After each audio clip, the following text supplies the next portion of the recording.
Hello, this is part two of the GTM cooling system. And what I wanted to show you is I had all that wiring and everything laid out on the table, and I tested the system to make sure all the relays turned on when they should, and the timer was set correctly. And then what I did is I boxed all that up, and I've got the diffuser off the car so I can show you down underneath here. You'll see a counter. That's actually the timer. It's set for two sets of 900 seconds, which is 1800 seconds, which comes out to 3 minutes. It's kind of funny how that thing works, but that's the way it had to be programmed. And then up inside here, I've actually got a lithium battery and two circuit breakers. Those are 40 amp circuit breakers. And if you look at the blue wire, that is the circuit breaker for the auxiliary battery, and then the other one is for the main battery.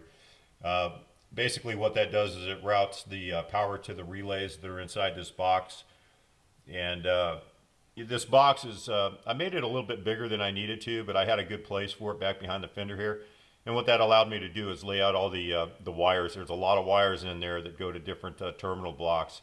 And there's 3 relays, 3 terminal blocks, and the controller in there. And I wanted room so that I could pop this cover off and actually get in there and reroute wires if I need to. Speed controllers are in there, and that's pretty much it. Speed controller, and then all the connections from the wires. I made the box actually out of ABS, so you can see it's got some feet on it that stands up. Some of the screws that hold the circuit breakers and things like that on there, or the terminal blocks. Some of the screws go through the back side, so I spaced it up a little bit and then just screwed it to the back fender. I've got the wheel out, and here it's just a cut. You'll barely see, but there's some screws that come through here, so it mounted nicely in there. It was easy. There's a lot of room in there to mount that. So anyway, right now the ignition is off. I've got the electrical system on my phone here. And so when I turn the ignition on the car, basically there's a thermal switch right there. And that thermal switch picks up the heat near the motor. And what I'm concerned about is that when this thing warms up, the exhaust is way over here. And the exhaust comes this way, and then it goes that way, and then drops down. You can probably see down in there where the catalytic converter stuff is. But anyway, it comes up and it routes through here, and then it comes out that way. And then it turns again and comes out the back of the car.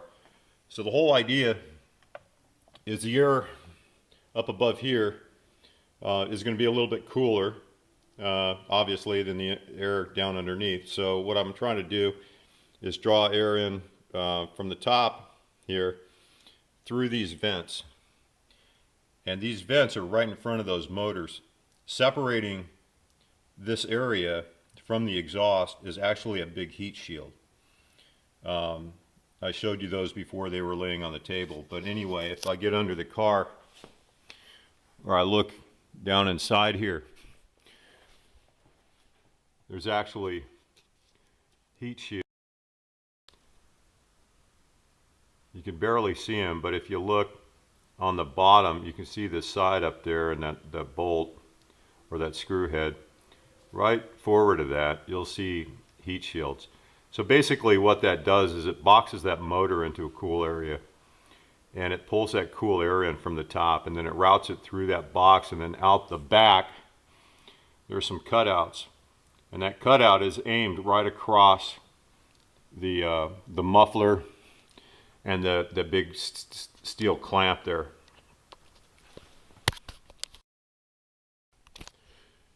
So right up in there, there's a clamp.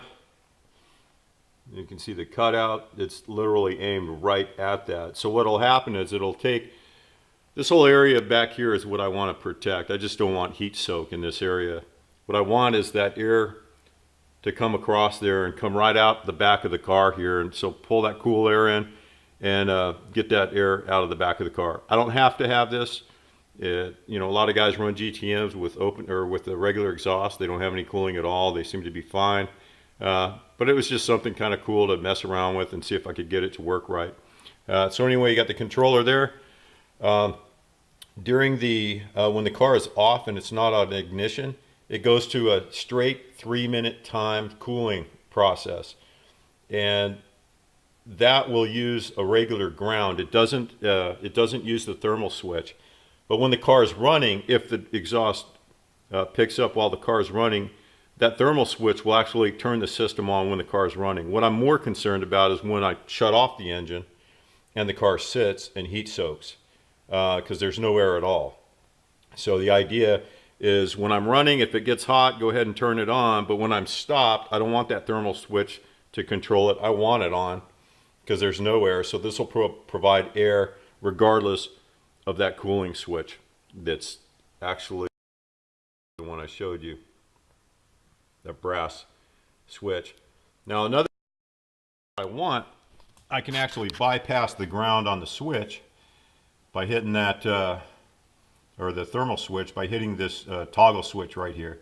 So I can reach in just above the diffuser and get my finger up there and bypass the thermal switch and actually run this if I'm idling for a long time or something like that. I can hit that switch without the thermal switch being on. So right now the car's off. But I'm going to go ahead and turn the ignition on with my phone. You can hear the fuel pump go on. Okay, now notice the system actually is not armed yet. And I can tell by my controller here, which is on the end of a 20-foot servo cable. This is going to go up inside the car. It's got indicators, and it's actually not on right now. But what happens is if I bypass, so normally the car would heat up right now, and then that thermal switch would go on at 160 degrees. But to bypass that, I actually hit my toggle switch up inside here, and this thing just armed. Okay. So when that's armed, so that's just pretending that the car is running, I can actually adjust. Let's see if I can set this thing down.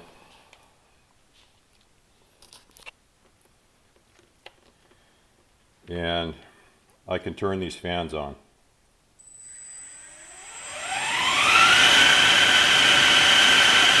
Okay, now with that battery power,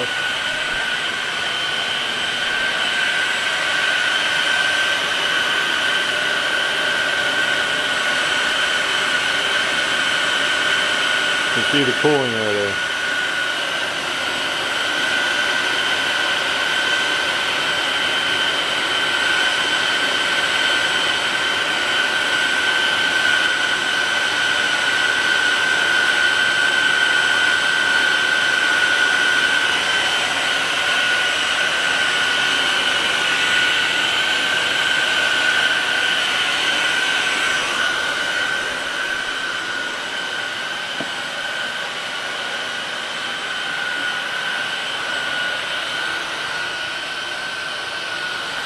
So then when I turn the ignition off,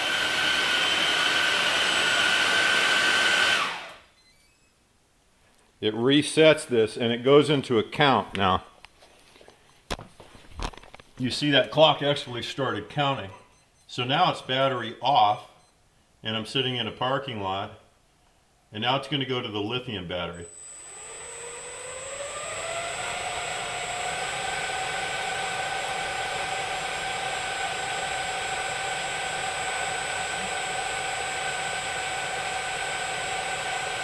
That's how it works. And then that timer will run out after 3 minutes and it will shut the system down. If I want to go back to the engine, I can actually reset it and turn the ignition on.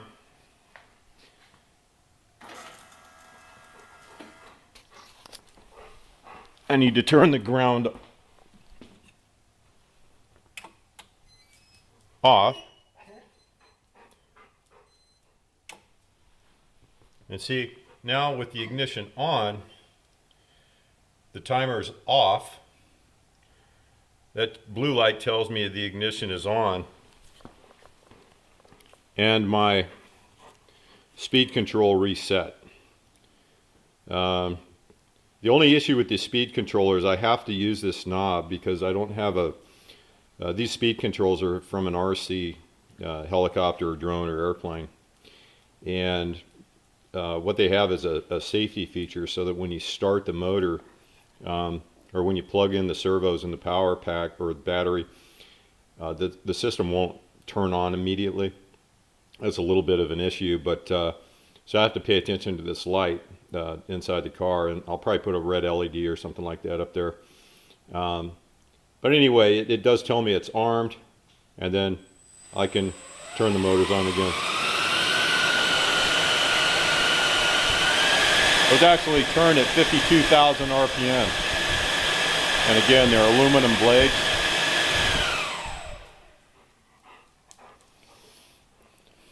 So everything works the way that it should.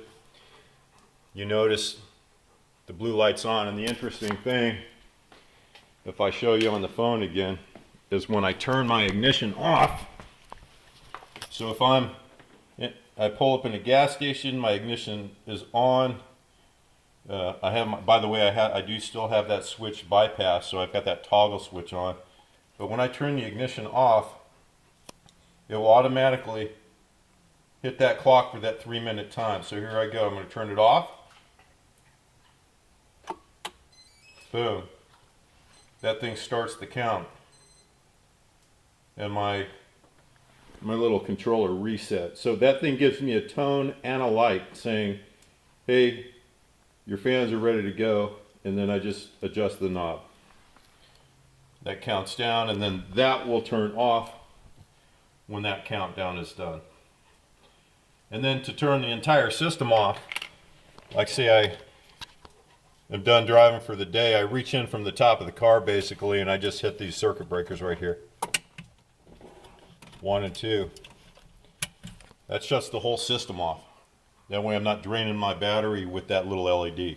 I can leave it on. I haven't really messed with it, but I did use those circuit breakers there to make sure that if I wanted to power everything down, including the little electronic display there, I could do that without an issue.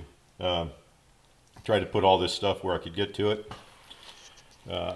So if I'm parked, I can reach in there, and I can still disconnect the battery, take the battery out, get those circuit breakers turned on and off and all that sort of thing. I got this toggle switch where I can reach it with my finger coming in while the diffuser's still on. So a little bit of thought in terms of mounting this.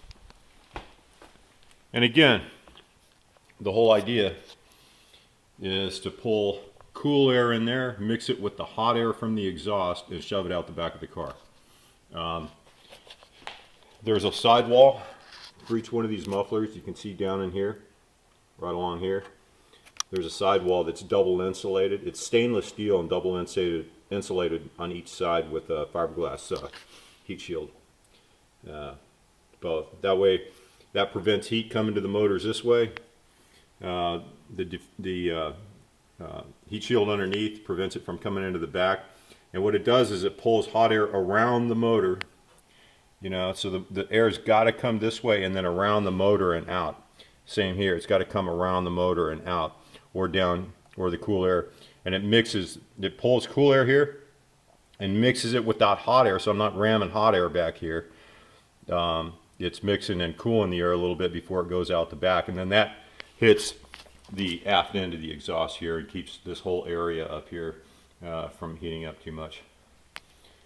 So there you go. If that wasn't complicated enough, I don't know what to tell you, but if you want to mess around with a cooling system for your exhaust, that might be a way to do it. Hopefully these motors will last.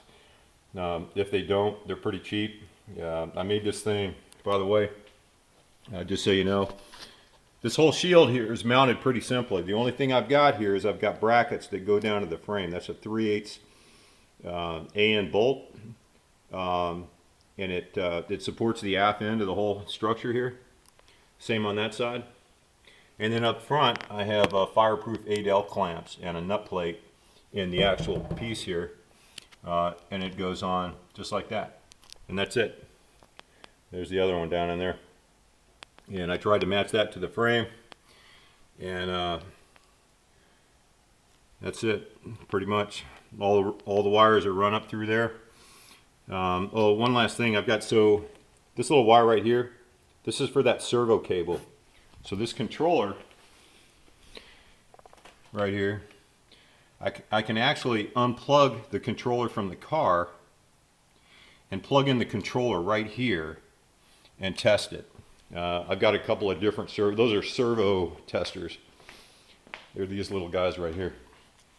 And so I've got a few of them just for playing around. I can hook those up and test it right at that point. I can disconnect, and that's why I did that. I wanted a disconnect there. I wanted the switch here. I wanted the battery there. That way I can get to all that stuff. I can reach in here, and I can reach those circuit breakers. And then when I stand back, it's not too bad. So I don't have all that wiring and stuff all over the place up here. So there you go.